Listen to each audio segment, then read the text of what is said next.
बिस्मिल्लाहिर्रहमानिर्रहीम। मोहतरम सामीन, आज की इस नशिस्त में हम कुर्बानी के फ़ज़ाइल और मसाइल के बारे में गुफ्तगू करेंगे।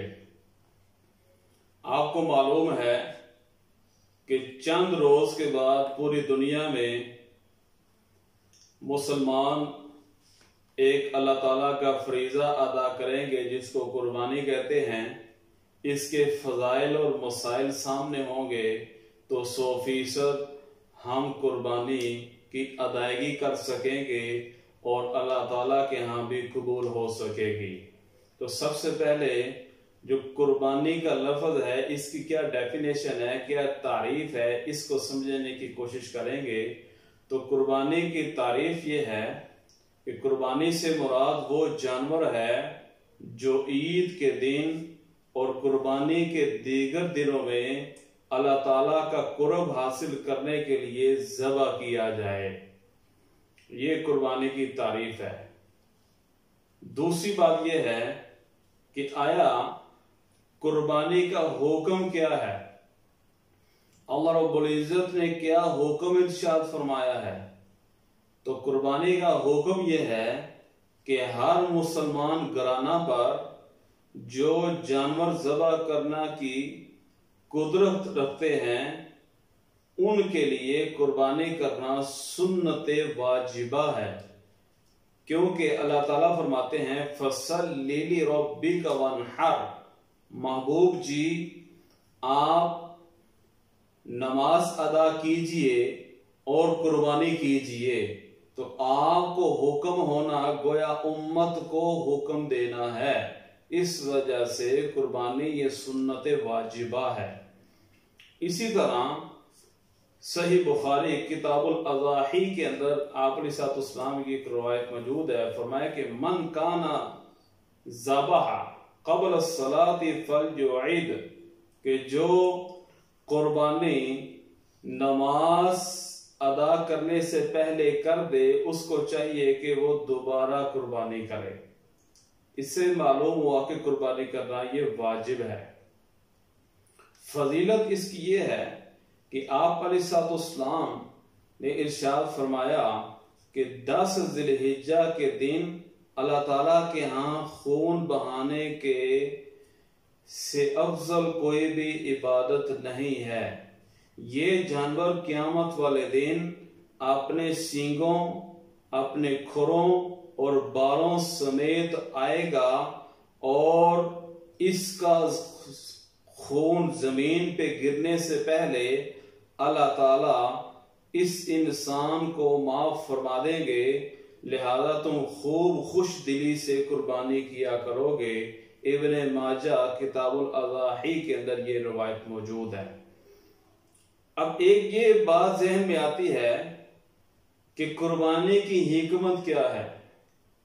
तो कुर्बानी की हिकमत यह है, अल्लाह ताला सूरह अल अनआम की आयत नंबर 162 और 163 में इरशाद फरमाते हैं कुल इन्ना सलाती व नुसुकी व महयाया व ममाती लिल्लाहि रब्बिल आलमीन ला शरीका ला, कि महबूब जी ऐलान कर दीजिए कि मेरे लिए ही नमाज है, मेरे लिए ही कुर्बानी है, मेरे लिए जीना है, मेरे लिए मरना है। तो इसमें लफ्ज है नुसुकी। नुसुक अरबी ग्रामर में कहते हैं कुर्ब हासिल करना। तो कुर्बानी करने का मकसद और हिकमत क्या है, अल्लाह का कुर्ब हासिल करना।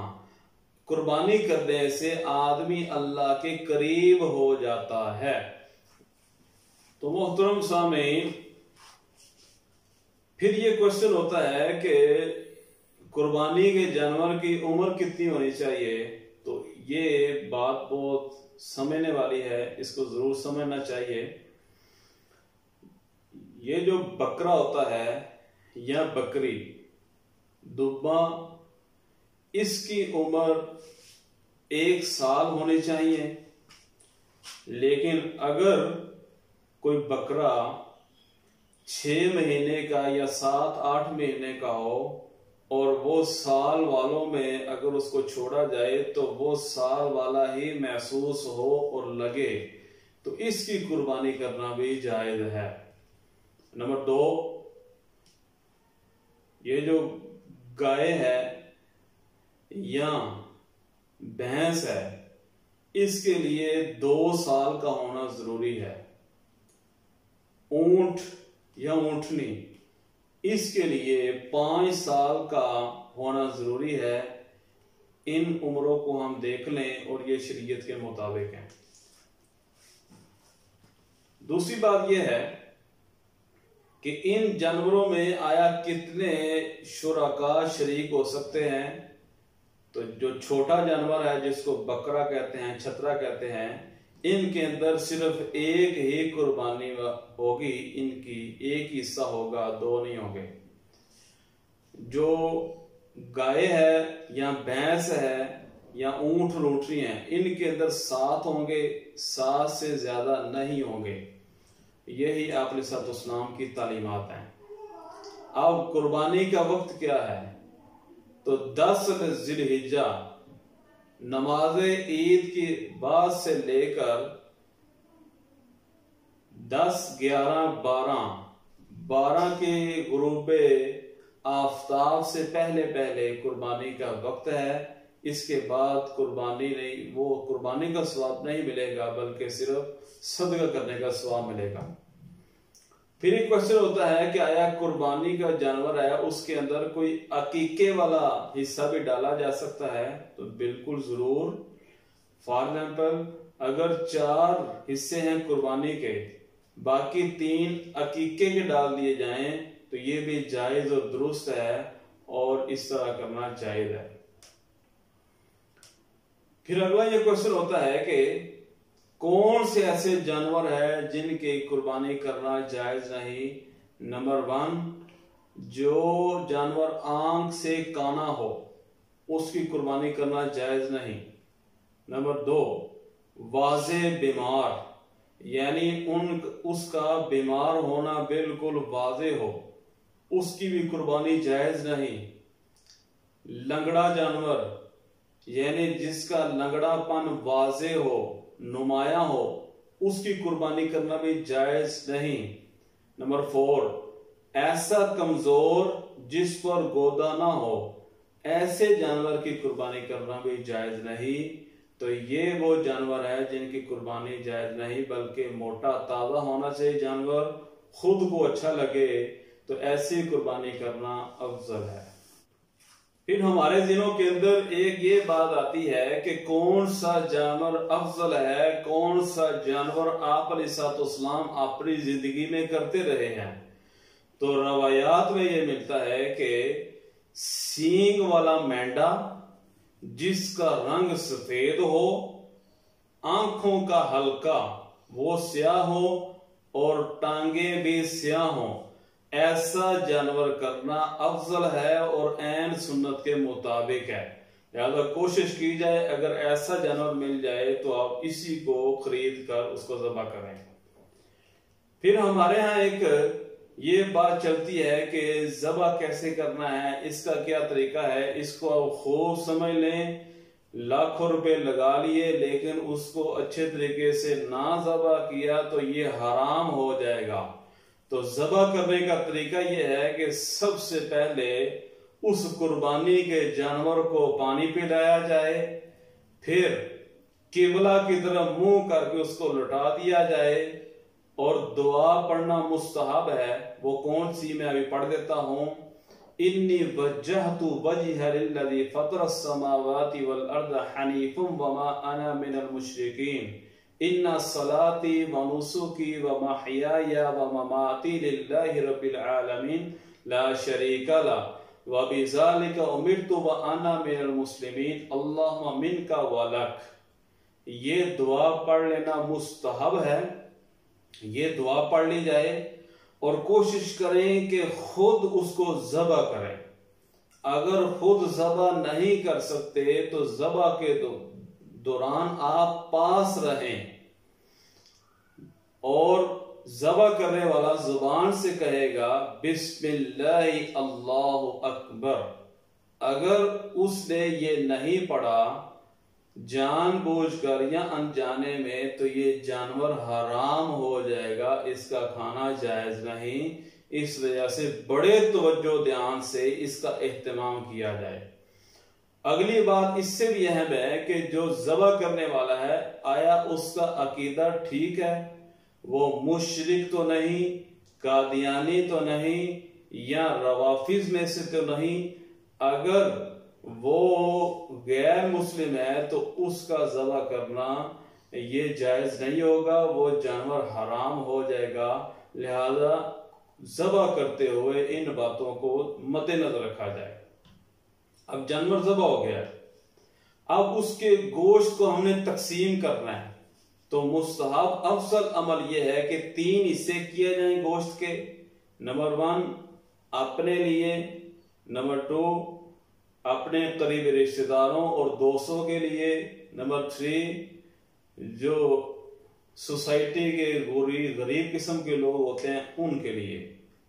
लेकिन अगर घर के अंदर अफराद ज्यादा हैं तो आप सारा गोश्त घर में भी रख सकते हैं, लेकिन ये बात ध्यान रखिएगा कि गोश्त को मजदूरी के तौर पे देना ये जायज नहीं है, ये नाजायज है।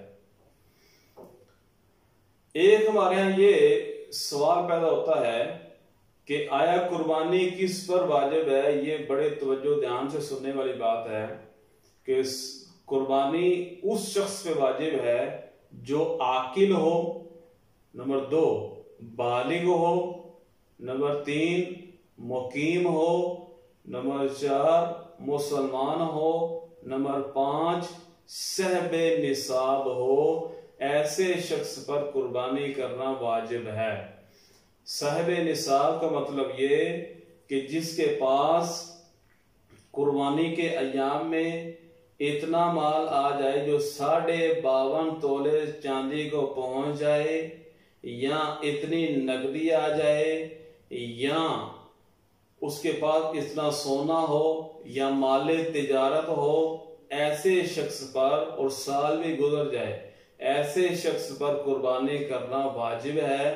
अगर घर के 5 अफराद हैं और तमाम के पास तकरीबन 46 या 47 हजार पे मालियत मौजूद है, तो ऐसे पे कुर्बानी करना हर एक फर्द पे अलग अलग वाजिब है, ना कि सरपरस्त की तरफ से की जाए और सबकी तरफ से अदा हो जाएगी। ये गलत है। ये कुर्बानी के वक्त में एक ये भी ध्यान रखिएगा कि जो घर का जायद सामान होता है, कभी इस्तेमाल नहीं हुआ, उसको भी इसमें शुमार किया जाएगा।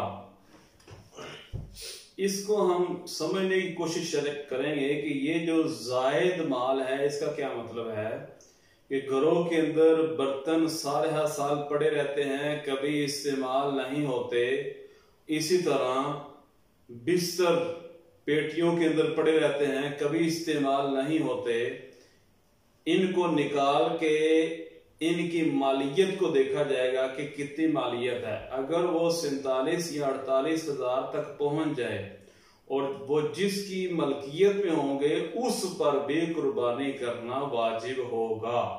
लिहाजा 5वीं चीज भी सहबे निसाब में देखी जाती है कुर्बानी के वक्त में। एक और बहुत अहम सवाल है कि आया भैंस की कुर्बानी जायज है कि नाजायज है। इसको हम हमारे यहाँ कट्टा कहते हैं। इसकी कुर्बानी जायज है कि नाजायज है। तो आप सूरह अल-आराफ उस पे अल्लाह ताला इरशाद फरमाते हैं कि समानियत अज़वाज, कि 8 चीजें हैं जिनकी कुर्बानी करना जायज है। उसमें से एक है अल-बकर यानी गाय। तो हमने जब ग्रामर को पढ़ा तो उसके अंदर हमें ये बात मिली कि वल जामूसु नौउम मिनल बकर, कि ये जो कट्टा है, भैंस है, ये बकर यानी गाय की ही एक किस्म है, उसी की एक जिन्स में से एक जिन्स है। तो लिहाजा जिस तरह गाय की कुर्बानी करना जायज है, इसी तरह कट्टा और भैंस की कुर्बानी करना भी जायज है। और इसके ऊपर इमाम मालिक रहमतुल्लाह अलैह फरमाते हैं कि तमाम उम्मत का इजमा है, और इजमा हमारे नजदीक हुज्जत है कुरान और अहादीस के बाद। फिर एक हमारे यहाँ ये क्वेश्चन चलता है कि कौन कौन से आज़ा हैं जानवर के जिनका खाना मकरूह है, और ये मकरूह तहरीमी है, इनका खाना जायज़ नहीं है। तो वो कौन कौन से हैं? तो आप अलैहिस्सलाम ने इनसे मना फरमाया है, बाकी चीज़ें आप खाएं लेकिन ये नहीं खाएंगे। नंबर 1 दम यानी खून, नंबर 2 पखाना की जगह, नंबर 3 खुशियातैन, नंबर 4 पेशाब की जगह, चाहे नर की हो चाहे मादा की हो। उसके बाद नंबर 5 मसाना, नंबर 6 पित्ता और नंबर 7 वुदूद। इन 7 का खाना जायज नहीं, इसके अलावा जायज है। आप जो जानवर के आज़ा खाना चाहें खा सकते हैं, लेकिन इनके अलावा ये खाना मकरूह तहरीमी है। में हमारे यहाँ लाखों रुपए लगा के कुर्बानी की जाती है, लेकिन दिखलावे के लिए कि मैंने देखे नहीं इतना बेहतरीन जानवर खरीदा है, और हम उनको जानवरों को लेके बाजारों में फिरते हैं लोगों की वाह वाह को सुनने के लिए। और आजकल तो कराची की, लाहौर, फैसलाबाद, गुजरावाला बड़ी बड़ी मंडियों के अंदर जानवरों को लोग ला के दिखलाते हैं और एक दूसरे के ऊपर फख्र करते हैं। तो भाई ये बात गलत है। कुर्बानी कुर्ब से है, और कुर्ब का मतलब ये है कि अल्लाह ताला के करीब होना, अल्लाह को इखलास दिखाना।